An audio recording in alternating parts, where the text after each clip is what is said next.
to you live from the mountains of smoke. Firekeeper recovery bringing you hope. If you're living in darkness, look for the light, cause our fire is burning to helping you fight. It's the firekeepers, the firekeepers, firekeepers, firekeepers, firekeepers. Recovery, Bumper BG, talk recovery. Firekeepers, firekeepers. I'm Brant Grant, and welcome to Firekeeper Recovery. I'm here with Bumper Smith. And yeah, we're here on this beautiful day before it gets too wet on us. Yeah, it's starting to sprinkle. Yeah, Sprinkle. we had I don't know if your week last week was busy, but just with like the events in Turkey, it seems busier than usual with per cap and stuff. And they had a rodeo too, didn't they? No, that was the week before. The week before, okay. Yeah, I think this week was just most people shopping. Yeah. People going on vacation. There's a lot of tourists in town. Yeah. A lot of them. But myself, I had a good family time. I took my uncle to spend his money. And then me and my mom went Saturday to spend some money. Hell yeah. Yeah, just a good family time, just talking. It's good to be able to really, really enjoy that now. Yeah. I took my kids to the river Saturday and Sunday. They didn't want me to swim. I was like, hell no, that water's freezing. They didn't care though. They just jumped right in. I'm like, damn, take some guts right there.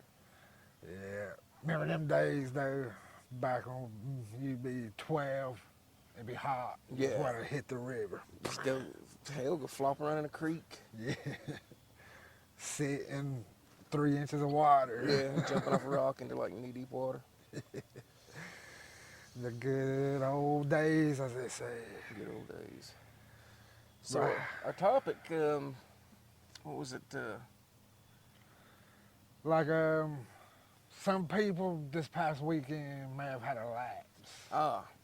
How to get back on track after a potential return to use. Yeah. One thing I think, it used to happen to me. It was like twofold, like two-pronged. On the one hand, you get a case of the fuck it's. Well, fuck it, I done fucked up. Let me, I just, to hell with it, Yeah. And then all the shame and the guilt and the embarrassment that would come with it, because I'd put on like I was, I'm really doing it this time. And, I was sincere, but having a lapse like that, then getting a case of the fucks doesn't help. Because then it becomes a justification. Yeah. Like, I already had a return to use. I'm just going to keep on. Hell with it. And it's easy to do. It's real easy to do. Especially if you beat yourself up. If you really, really have a lot of self-guilt and shame, embarrassment about that, then you get stuck in that cycle where you back into active use and then maybe make a few more attempts to get, find traction in your recovery. It can be a challenge, and it's a cycle. It's just a cycle within the larger cycle. The key, what do you think the key to that is after a return to use like that? Like you have a slip or a lapse or whatnot.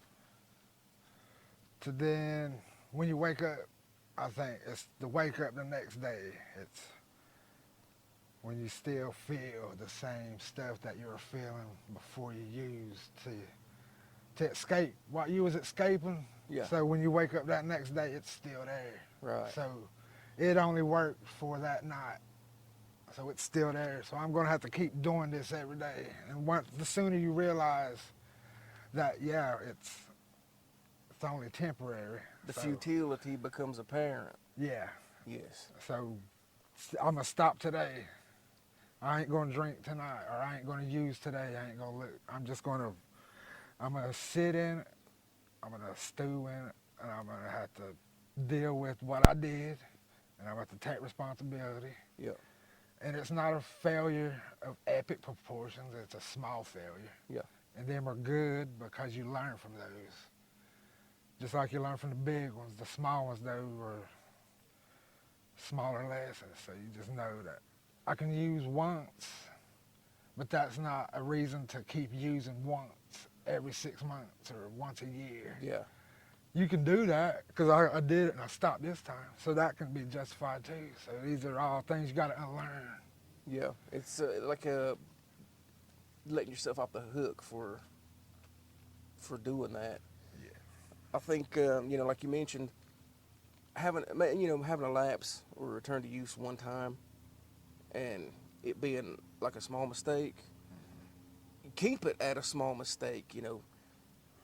Just re-engage in services, reach out for help, have yourself a RAP plan, a wellness recovery action plan. It's like a playbook for when this type of thing happens.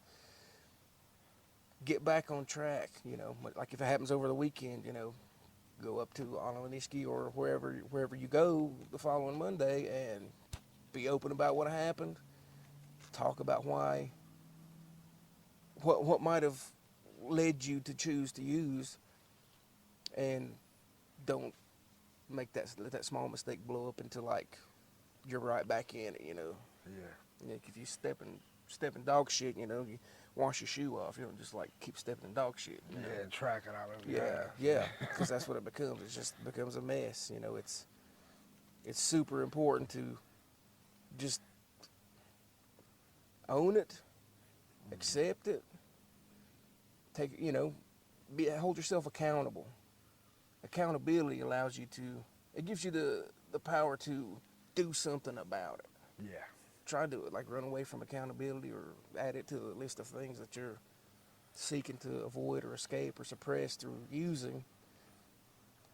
It's just, it adds to the pile. And, the example you gave, like waking up the next morning still feeling the things that you felt that you turned to using to try to escape from, those things are there still, and it's not until maybe you start addressing those things, whatever they may be, that you can progress and that it becomes, I guess, less burdensome to yourself. Yeah. It's a way of truly healing and truly working things out to where the notion of using anytime you have something going on in your life or situation or whatever, using becomes less and less of a viable option because it's not going to solve anything. It might make you feel better for a little while, but we both know that all that shit's still going to be there. Yeah. You're still going to have to deal with it, and engaging in services and talking to behavioral health professionals, even peers, sober friends, sober family. Going to that group. Yeah, reach out to people, and just own it. Yeah. And move forward. Don't be stagnant and keep spinning your wheels. Yeah. And if you do have a lapse or anything like that, remember your tolerance isn't as high, so don't go back to using what you were using. I know it's going to be hard. You're going to want to do it all, but if you've been in recovery for more than a couple of weeks, please just ease back into it. Yeah, like, how many months? Is it months or weeks, like when your tolerance reaches baseline again? And then like just a couple months? Yeah, like 2, I think. And then, if you use, you thinking, well, this is what it took to achieve the same result last time, and that same amount becomes lethal. Yeah. And, it could cost you your life. And that affects everybody. That's the roughest time. That's why we want to do this, because per cat time is the time that the numbers rise for Cherokee and our area. Yeah. And also just be diligent. If you're having a lapse, let somebody know who you're with, where you're going. Don't take all your money with you. No. Because if you think somebody on drugs is not going to run your pockets, then you're mistaken. So just be safe if you have a lapse, because you'll have one night, you'll end up broke and have nothing again. Yeah, that's like the least of it, you know. Yeah. You end up And getting robbed or something. And the worst is you're with somebody you don't really know and they just leave you to die. So Yeah. that's the hardest part too. So just protect yourself because nobody else is looking out for you but you. So. Yep. It's especially in those circumstances, those situations. Yeah. It's, you know, if you, you know, you have that moment where you have that lapse or that return to use. Don't quit quitting, you know, just re-engage in services. I can't stress how important that is, you know, to stop, you know, with that one return to use and re-engage, you know, call somebody, talk to somebody, you know, find whoever you can, even if it's the middle of the night, you know. If you know somebody is at sober support in your network, call them, blow them up, you know. I'm sure they'll understand, you know, once you tell them what's going on.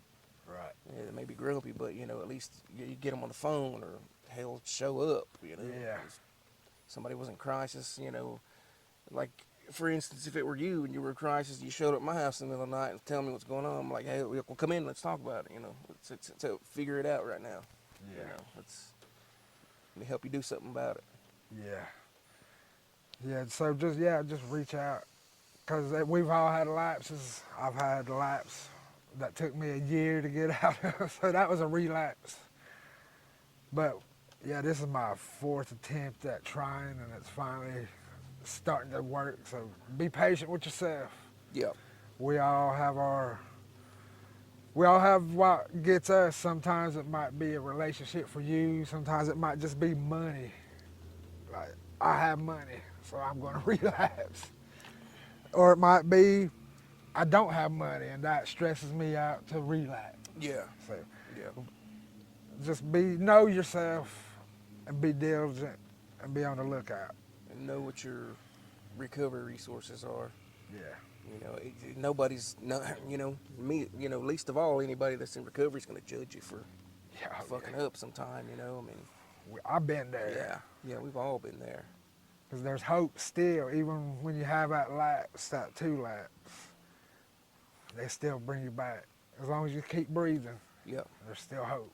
Yep. So with that being said, I think that was a good discussion. It was very good. So you got anything coming up you want to talk about? Another rally for recovery is coming up, and our program's going to have a table there. I don't know if we'll have any swag to give out, but I think we'll be there. Heck yeah. Yeah. July 14th, Peaches Squirrel, Birdtown Complex, 2 to 5. Yeah, I think so.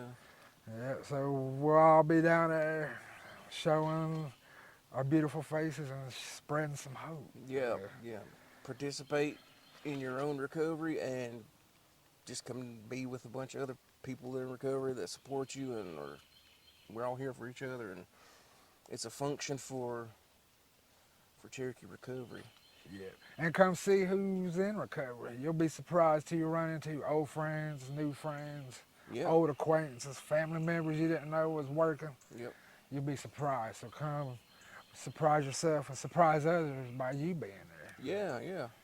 It's all inclusive, you know. Ain't nobody gonna run you off, no matter what stage you may or may not be at with active use or recovery. I mean, everybody's welcome, you know. Right.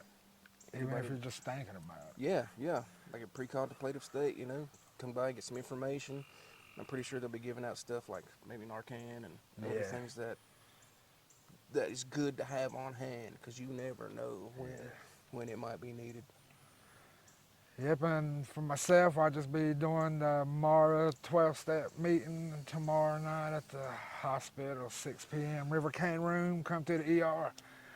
Come have a good discussion with us. We've been having good groups, having good talks. And and thanks for supporting our videos. Hope you like the new intro. It's dope, man. And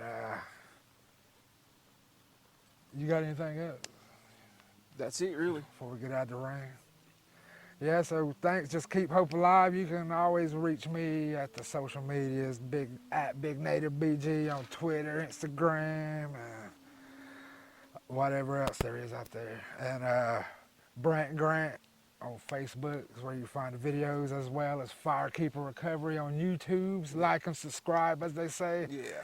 And if we got nothing else, remember, we'll keep the light on for you. Right on.